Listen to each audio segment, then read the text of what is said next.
Graça e paz, igreja. Hoje nós vamos meditar no Evangelho de João, capítulo 12, verso 1 até o verso 11. Diz assim: 6 dias antes da Páscoa, foi Jesus para Betânia, onde estava Lázaro, a quem ele ressuscitara dentre os mortos. Deram-lhe, pois, ali uma ceia. Marta servia, sendo Lázaro um dos que estavam com ele à mesa. Então Maria, tomando uma libra de bálsamo de nardo puro, muito precioso, ungiu os pés de Jesus e os enxugou com os seus cabelos, e encheu-se toda a casa com o perfume do bálsamo. Mas Judas Iscariotes, um dos seus discípulos, o que estava para traí-lo, disse: por que não se vendeu esse perfume por 300 denários e não se deu aos pobres?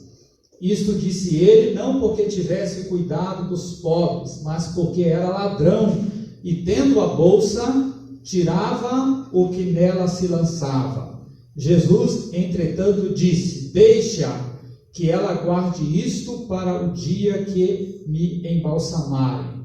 Porque os pobres sempre os tendes convosco, mas a mim nem sempre me tendes. Soube numerosa multidão dos judeus que Jesus estava ali, e lá foram não só por causa dele, mas também para verem Lázaro, a quem ele ressuscitara dentre os mortos.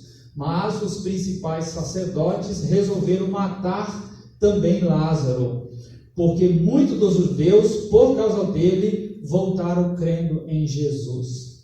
Queremos meditar na seguinte grande ideia: quem crê em Cristo aprecia a comunhão, serviço, honra e doa-se. Eu quero iniciar essa mensagem citando o texto que eu citei na mensagem anterior. Lucas 16, a partir do versículo 19, nós temos ali aquela história contada pelo seu Jesus, falando sobre a vida após a morte de um incrédulo. Um homem muito rico, que estava sofrendo lá no Hades, e este homem pede para Abraão que ele permita que alguém se levante dentre os mortos, porque se vier alguém dentre os mortos, aos seus familiares, eles acreditariam na mensagem de Jesus. Por isso que a Bíblia diz que é enganoso o coração do homem, né? No entanto, o que nós percebemos é Abraão, lá no seio de Abraão, falando que de nada adiantaria, que se eles não ouviram os profetas, não ouviram Moisés, tampouco ouvirão quem possa vir dentre os mortos. A ressurreição de Lázaro é um caso concreto dessa tese de Abraão. Lázaro ressuscitou dentre os mortos, contudo vários judeus ainda não creram. Alguns foram cínicos, outros contrários, alguns indiferentes, outros interessados. Mas o que percebemos, irmãos, é que esses diversos tipos de reações são comuns nos incrédulos de hoje em dia também. Então, como nós devemos agir com as pessoas que estão desiludidas com a fé? Devemos agir como o nosso Senhor Jesus Cristo agiu. Jesus as amou. Ele se entregou por elas, entregou a sua própria vida por elas, de forma que nós precisamos confiar que Deus, na sua infinita misericórdia, estará tocando também nesses corações. Isso é parte da ação de Deus, não a nossa, por mais que às vezes a gente queira inverter o papel. Então não somos nós que vamos mudar as coisas. Nós podemos ser instrumentos de Deus, mas nossa confiança deve estar exclusivamente em Jesus.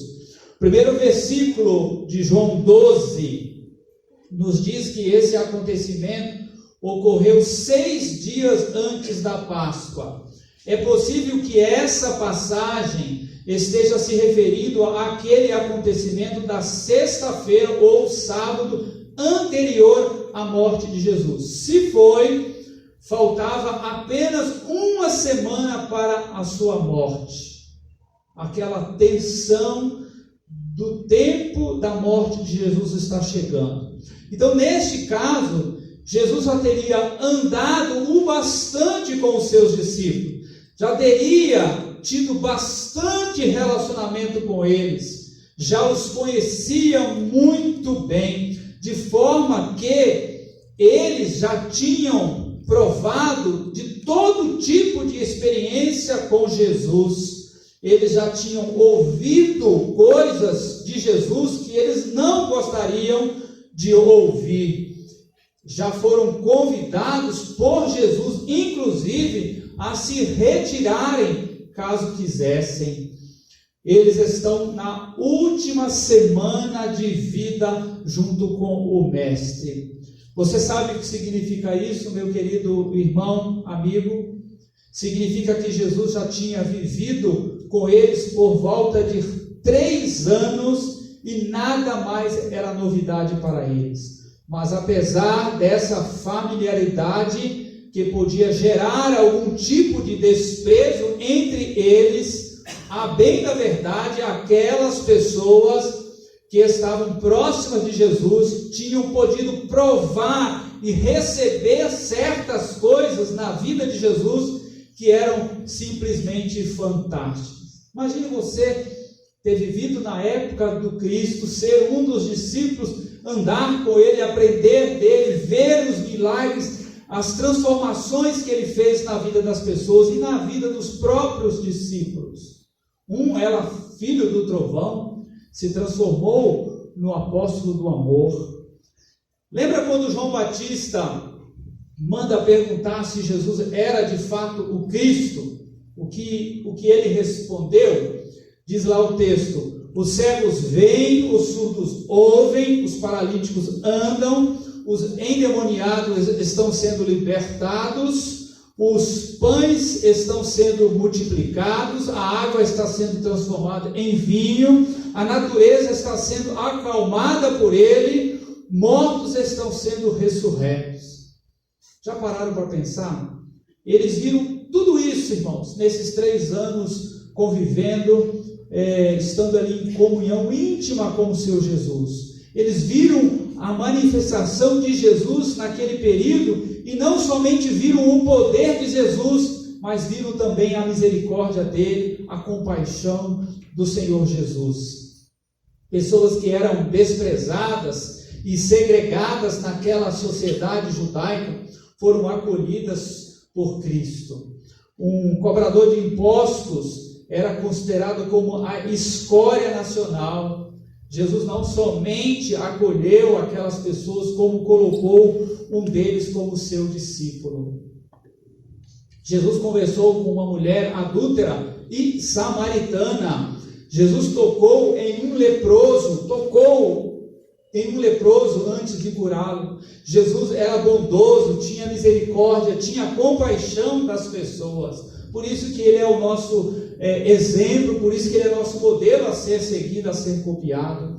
Então, não somente o poder, nem a misericórdia, mas eles puderam ver a ação de Jesus, Jesus em ação. Diante dos intelectuais da época, ele dava checkmate neles.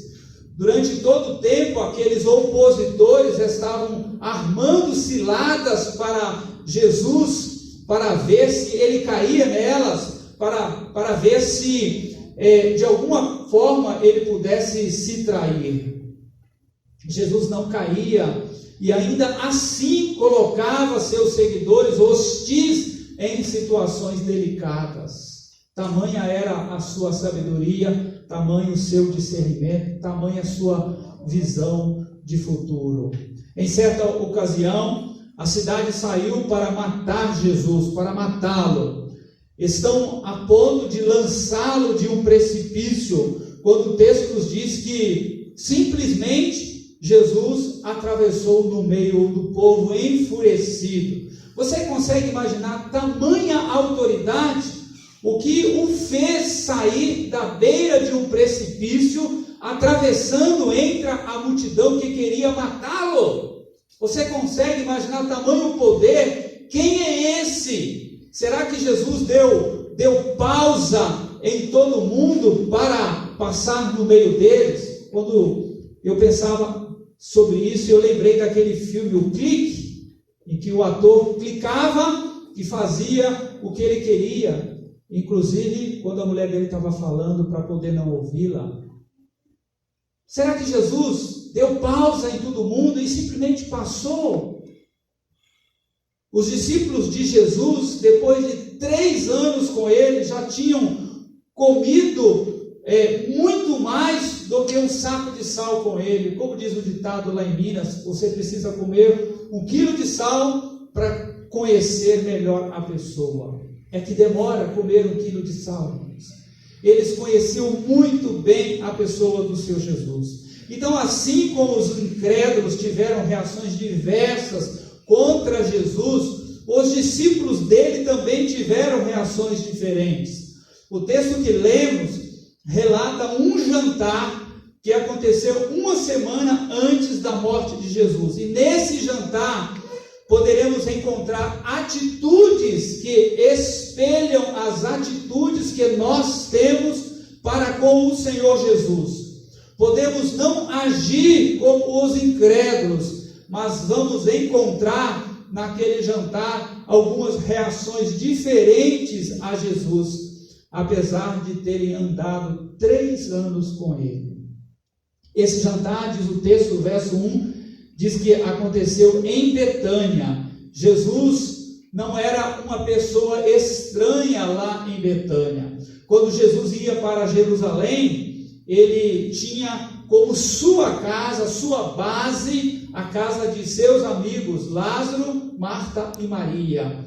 E a casa deles ali em Betânia ficava a cerca de 3 quilômetros de Jerusalém. As irmãs de Lázaro, Maria e Marta, eram amigas dele também.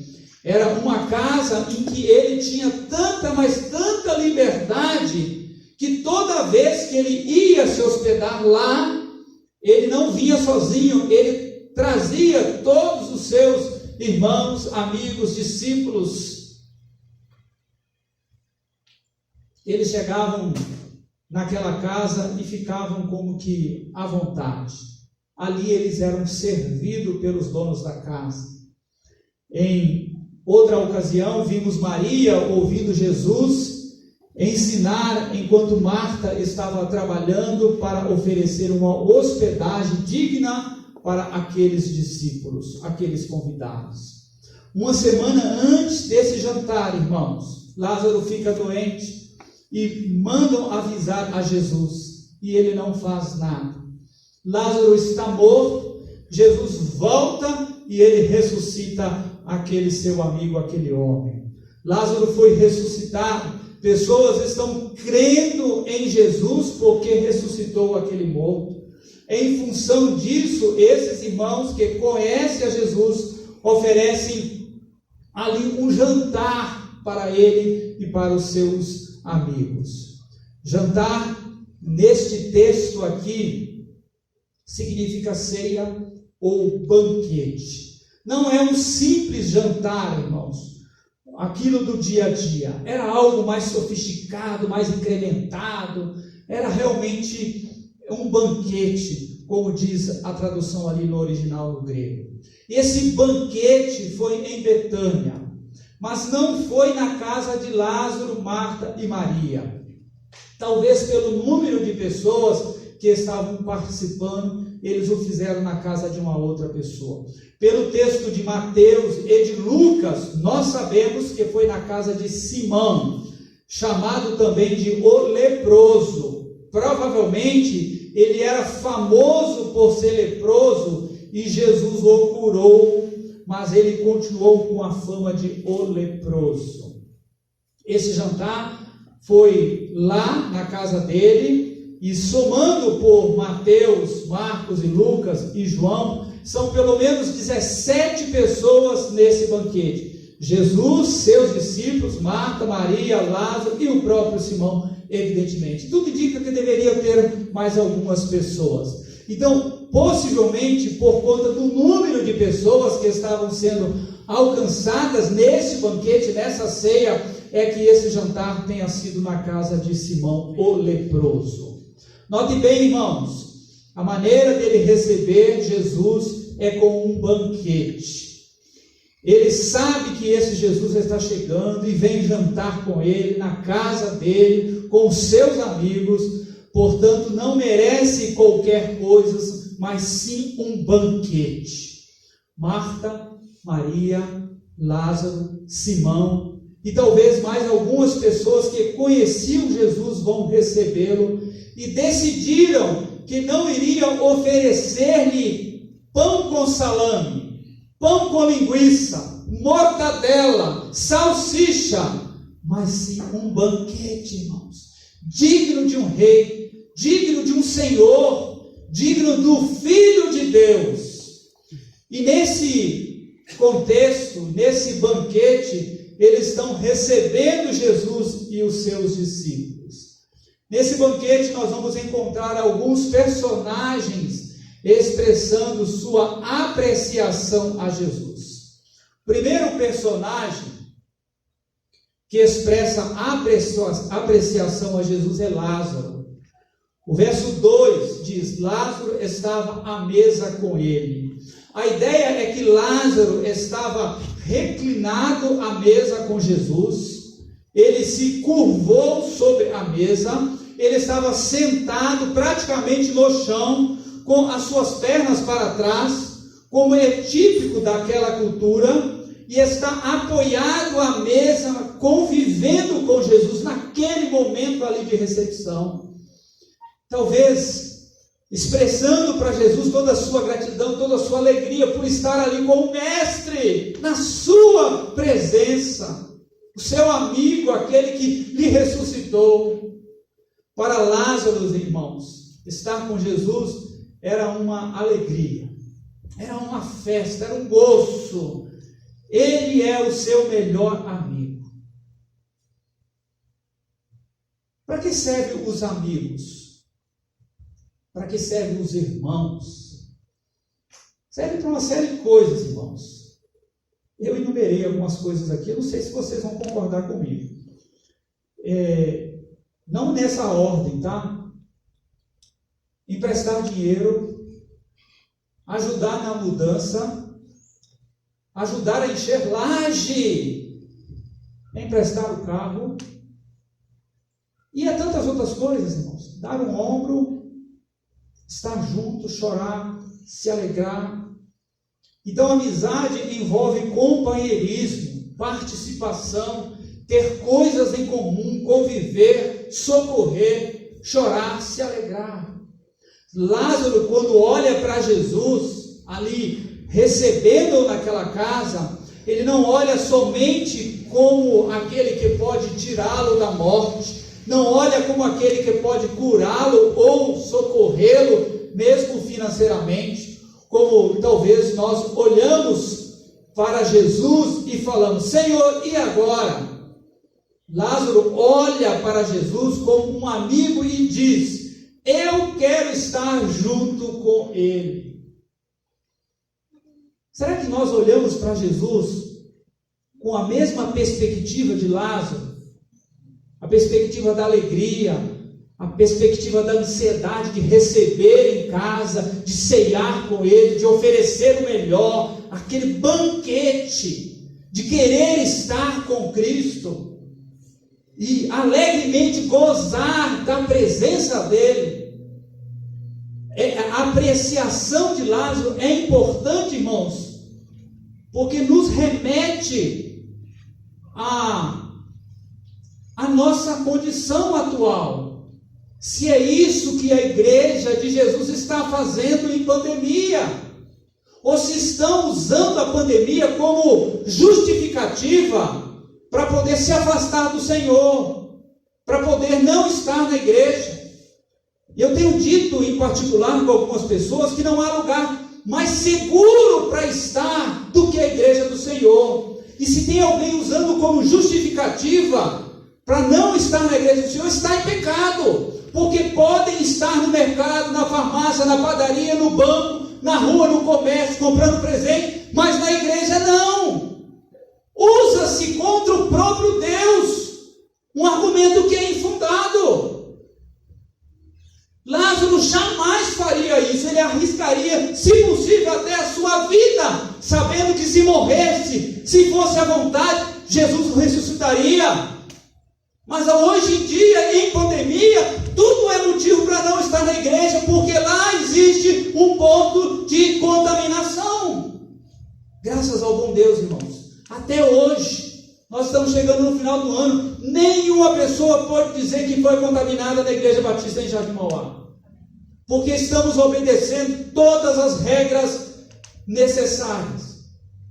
E eu louvo pela vida de vocês que aqui estão, porque estão apreciando a ceia, o banquete com Jesus, estão se alegrando com Jesus, estão dizendo que para vocês o mais importante é estar aqui com Jesus, com a igreja, com o povo dele, com os irmãos, com os amigos, com os discípulos.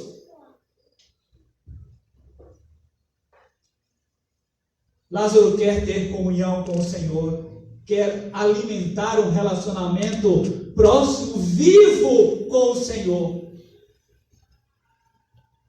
Essa é a sua expressão de gratidão e apreciação por Cristo. O segundo personagem que expressa apreciação a Jesus é Marta, que também muito vai nos ensinar. Ainda no verso 2, diz que Marta servia. Pequena parte apenas no texto fazendo menção a Marta. A palavra empregada para servia quer dizer que ela servia à mesa, enquanto Lázaro estava ali na mesa junto com Jesus e com outras pessoas. Marta estava preocupada com o bem-estar de seus hóspedes. Marta queria mostrar sua fidelidade, sua gratidão, sua expressão, sua apreciação por Jesus, por tudo aquilo que Jesus havia feito na família dele, de ter trazido o seu irmão à vida, depois de 4 dias cheirando mal, morto. Marta era uma pessoa grata, de apreciação e de amor por Jesus. A pergunta que tinha em seu coração era: o que eu posso fazer, Senhor?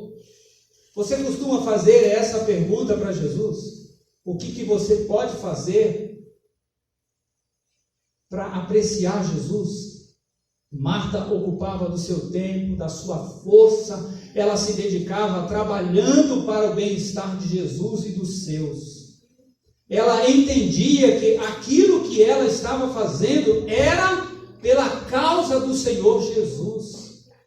Aquele momento de festa, de banquete ali. Terceiro personagem que expressa a apreciação a Jesus é Maria. Maria é aquela que a gente pode dizer que é a exagerada. Ela tem ali um vidro de perfume. O texto nos diz que era um vidro de perfume que valia aproximadamente 300 denários. O denário era uma moeda que era o pagamento diário de um trabalhador braçal. Com aquela moeda, essa pessoa poderia viver com a sua família toda por poucos mais de um dia. 300 denários corresponde ao salário de um ano, contando que não trabalhava nos sábados e nos feriados. Foram 300 denários em forma de um perfume. Esse era um perfume que era feito de uma raiz de nardo, uma raiz que se desenvolvia ou que existia nas montanhas ao norte da Índia. Imagina um perfume desses, que conforme o texto diz, tinha a quantidade de uma libra, que corresponde a mais ou menos 700 ml. As pessoas compravam esse perfume com uma forma de poupança, porque o nardo era tão caro que podia se investir como se fosse uma poupança naquela época na Palestina. Você podia transformá-lo facilmente em moeda e dinheiro naquela época. Era um perfume muito caro, irmãos. Na condição financeira de Maria, demorava-se 1 ano para conseguir o dinheiro para comprar um perfume como aquele. Por isso, na cabeça de Maria, aquilo era realmente uma poupança. Mas para Maria, Jesus era a sua poupança. Jesus era a sua poupança. Esse perfume podia ser embalado de várias formas diferentes, mas uma das maneiras era um receptáculo pequeno, cavado num pedaço de pedra de alabastro. Certamente o perfume tinha um selinho que poderia ser aberto e retirado somente o que precisava. Mas Maria era exagerada. Maria derramou o perfume no corpo de Jesus, nos pés de Jesus, e quando molhava os pés de Jesus, ela se curvava e com os seus cabelos enxugava os seus pés. Era comum, irmãos, naqueles dias, se ungir uma pessoa quando se chegava a casa. Isso fazia parte da higiene pessoal daquele tempo, como também fazia parte das honrarias de uma pessoa que merecia.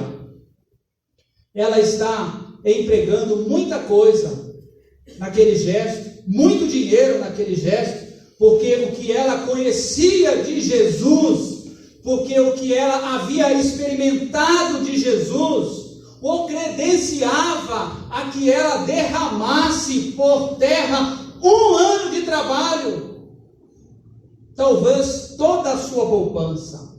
Sabe para quê? Para honrar Jesus. Para honrar Jesus.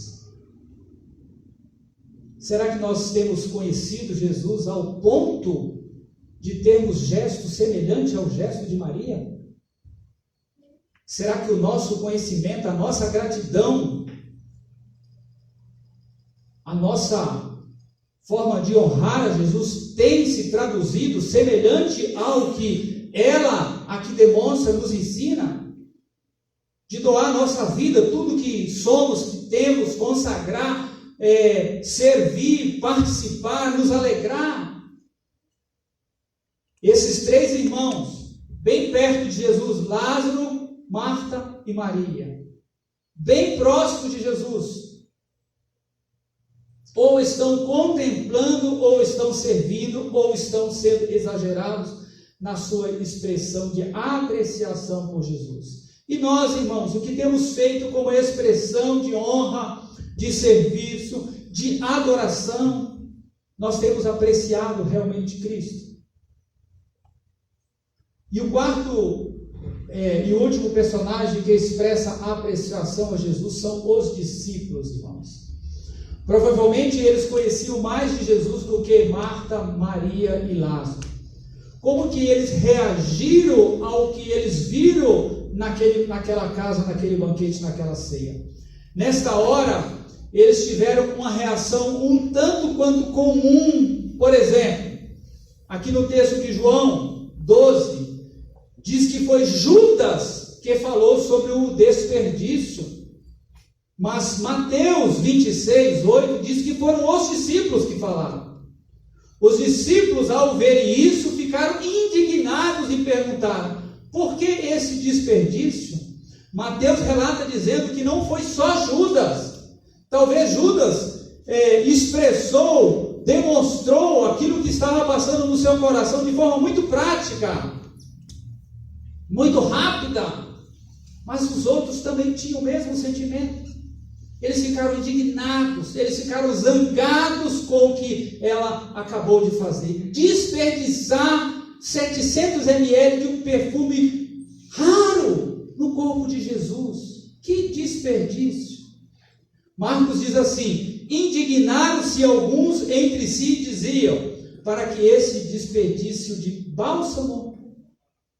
O comportamento dos discípulos de Jesus é que eles foram críticos de Maria. Não existe nada de errado em ser crítico, irmãos. Mas o problema do senso crítico deles é que não tinham a concepção ou a percepção que aquela mulher tinha.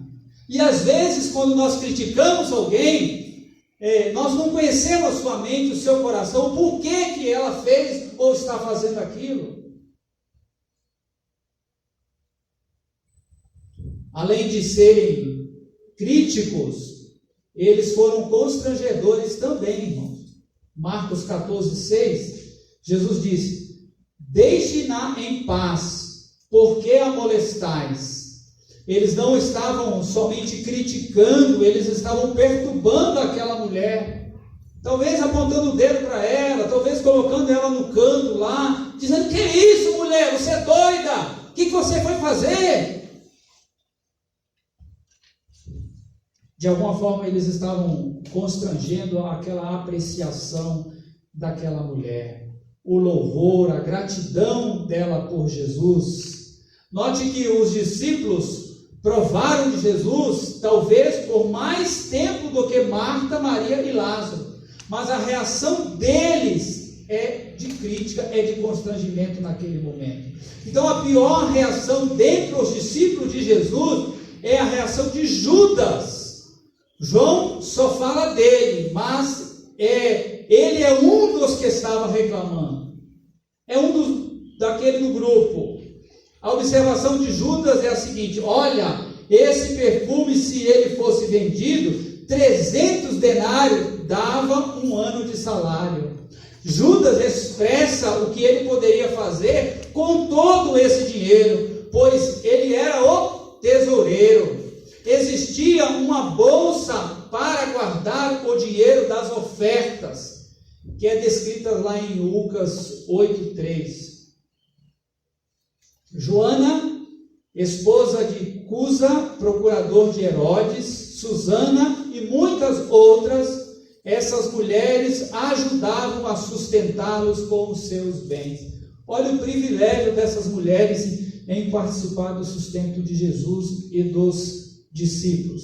Então o ministério de Jesus era mantido, irmãos, com ofertas de várias pessoas, e no caso aqui estão sendo citadas várias mulheres que estão contribuindo com o sustento da obra do Senhor Jesus. Que privilégio essas mulheres tiveram de poder participar do sustento deles. Existia ali naquela comunidade de discípulos pessoas preocupadas com a implantação do reino de Deus. Uma bolsa que era abastecida por pessoas que visualizavam a obra de Cristo, o plano de Cristo, o reino de Cristo. Eles estavam investindo, era também uma espécie de poupança, semelhante à poupança que Maria fez ao derramar o bálsamo no corpo de Jesus. Jesus era a sua poupança. E Judas pensa que se o bálsamo fosse vendido, se o perfume fosse transformado em dinheiro, poderiam colocar na bolsa um bom dinheiro. Ele não estava pensando na bolsa, no sustento, nos pobres, como falou, mas sim no fato de que ele era o ladrão da bolsa. Enquanto existiam pessoas que estavam servindo, enquanto existiam pessoas que estavam dando, doando, enquanto existiam pessoas que estavam sendo extravagantes, como Maria, na sua forma de agir com Jesus, enquanto existiam mulheres que estavam dando ofertas para serem colocadas naquela bolsa, existia um camarada que estava pensando como poderia tirar da bolsa, e ele estava entre os discípulos de Jesus. O relacionamento com Jesus sempre vai nos acrescentar, e nós não podemos chegar para Jesus achando que Ele não vai nos dar nada. É normal esperar que Ele nos dê uma série de coisas, mas a rigor, a nossa vida é para ser oferecida, ofertada para Ele, porque Ele já se ofereceu a nós. Não é o que eu posso lucrar em cima de Jesus, irmãos. Não é negócio, não é barganha. Mas nesta comunidade de discípulos, um que é extravagante no dar, Maria, um que está servindo, Marta, um que está em comunhão, Lázaro, Um está doando as mulheres, mas um está se aproveitando. Judas. Qual foi a reação de Jesus diante de tudo isso? Naquele banquete, naquela ceia. Do verso 7 até o verso 9, ele disse para Judas: deixe-a em paz. Jesus não repreende aquela mulher por aquilo que ela fez. Você até pode considerar como um exagero, você pode considerar que o que ela fez foi um desperdício, mas ele não considerou assim. Ele falou: pois os pobres você sempre terão consigo. Ou seja, não tem nada de errado você contribuir com os pobres. Deve fazê-lo. Você vai ter o resto da vida para fazer isso. Mas ele não reprova aquela mulher como os discípulos o fizeram. Ele aprecia o que ela faz. Por que será que as pessoas que andam com Jesus já viram os seus milagres, têm uma atitude tão diferentes, irmãos?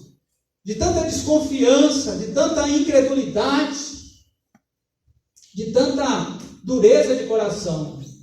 Por que será que alguns crentes sejam tão parecidos com Judas? Por que será que são tão mesquinhos nas finanças, no serviço, na comunhão, na honraria a Cristo? Acredito que o que fez diferença entre aquelas pessoas e o que faz diferença entre nós hoje, em termos de dedicação ao Senhor, começa em primeiro lugar pelo relacionamento do que Ele tem feito por nós, pelo reconhecimento daquilo que Ele tem feito por nós. Você tem parado para pensar no que Deus tem feito por você ao longo de todo esse ano? O fato de você estar aqui já é uma indicação de quão bom Ele foi contigo durante esse ano. De quão bom Ele foi com você durante esse ano. Deus, na sua infinita bondade e misericórdia, Ele entregou o seu Filho para morrer por nós, irmãos. Esse Deus nos sustenta a cada dia, nos perdoa a cada dia. Esse Deus a cada dia renova as suas misericórdias, cuidando do nosso bem-estar e nos prepara para a eternidade. Cada vez que temos mais consciência de quanto a nossa vida depende desse Deus soberano, desse Deus todo-poderoso, desse Deus misericordioso, nós precisamos parar e não somente relembrar, precisamos agradecer. Precisamos oferecer um banquete, uma ceia ao nosso Deus. Você tem dado graças a Deus? Acho que alguns dos discípulos, quando presenciavam o milagre de Jesus, eles já estavam tão acostumados que não davam mais valor para aquilo. Este é um receio que todo crente deveria ter, de se acostumar com as coisas de Deus ao ponto de ficar insensível à voz, ao trabalhar a palavra dele, ao agir dele, ao plano dele. Então, além da necessidade do reconhecimento, eu creio que o que começa a mudar a nossa atitude e a nossa dedicação a Jesus é o valor que damos a Deus em nossas vidas. As coisas têm valores diferentes, irmãos, dependendo das circunstâncias em que nós estamos. Quanto vale Jesus para você? Na visão de Maria, valia tanto que ela podia derramar aquele perfume que valia 1 ano de trabalho. Mas quem não vê valor em Jesus, vai olhar e falar: que desperdício. Quando eu penso naquela viúva pobre, que tinha apenas 2 moedas, e ela chegou diante do ofertório em Jerusalém, e que tinha ali no templo, e colocou aquelas 2 moedas. O texto diz que ela depositou ali todo o seu sustento, de forma que ao sair dali ela não tinha dinheiro para comer, ela não tinha dinheiro para pagar as contas, ela não tinha dinheiro para nada. O que seria da vida daquela viúva? Ela o fez como um gesto de gratidão, de fidelidade, de confiança, sabendo que ao sair, o Senhor iria prover, o Senhor iria sustentar. Muitos não são fiéis ao Senhor, e eu não estou falando só de dízimos, eu estou falando de tudo na vida cristã, é por falta de confiança, por falta de fé na pessoa do nosso Deus. Se o fosse, se tivesse fé, se confiasse mais em Deus, faria aquilo que as palavras de Deus mandam fazer. O texto diz que ela depositou ali todo o seu sustento. Há um detalhe na palavra usada ali no original, a palavra sustento, palavra traduzida do grego, significa bios. Todos nós sabemos que bios é vida, de forma que, parafraseando o texto, a gente pode dizer que ela depositou ali toda a sua vida. Toda a sua vida. Não era questão de dinheiro, irmãos. Dinheiro, ele expressa o nosso coração. Ofertar, dizimar, trabalhar, servir, estar na igreja, expressa somente o que está dentro do nosso coração. Que às vezes não é um coração que quer contemplar Jesus como Lázaro, não é um coração que quer servir como Marta, não é um coração extravagante como o de Maria, mas é um coração semelhante ao de Judas e de alguns discípulos, se não todos ali. O que faz diferença nas nossas reações é a nossa visão clara de quem é Jesus e do que Ele tem feito por nós. Os valores mudam. Não mudou no caso de Judas, mas nos outros discípulos mudou, graças a Deus. Eles eram 12. Os outros 11, além de Judas, foram expostos à morte por causa de Jesus. Eles tiveram aquela visão do desperdício do perfume ali, mas no futuro, todos eles, sem exceção, foram levados à morte. Talvez apenas um deles sobreviveu, que foi João, e que morreu na velhice lá em Patmos. Mas todos eles, irmãos, com exceção de Judas, entenderam que derramar a sua vida diante de Deus não é desperdício. Porque Jesus é a nossa poupança, porque Jesus vale muito a pena. E eu entendo que se ele não valesse a pena, você não estaria aqui no último dia do ano. Você não teria escolhido acordar hoje cedo e planejar, vir para a casa de Deus para, mesmo com o distanciamento, nos unirmos em comunhão, porque vamos participar da ceia daqui a pouco, porque ceia é comunhão. O que é que você está derramando, ou onde você está derramando a sua vida? O que você tem feito no serviço a Deus? Qual é a pessoa ou coisa que tem feito você gastar o seu esforço, o seu tempo, o seu dinheiro, a sua vida? Essa pandemia, irmãos, tem revelado o verdadeiro Judas. Pessoas que estão preocupadas com as suas contas, pessoas que não confiam em Deus, pessoas que estão preocupadas com as suas bolsas. Eu louvo a Deus pela maioria da Igreja Batista em Jardim Mauá. E Deus sabe que o que eu estou falando agora é do meu coração e é sincero e é verdadeiro. Porque durante todo esse ano, nessa pandemia, a grande maioria foram fiéis ao Senhor nos dízimos e nas ofertas. E a gente pôde contribuir, pagando as contas da igreja, mandando dinheiro para os missionários, sendo sustentado, eu, pastor, por esses dízimos e por essas ofertas. E nada faltou para a igreja neste ano, pelo contrário, a liderança sabe que muito investimento foi feito nesse ano. Muito investimento foi feito. Nada nos faltou.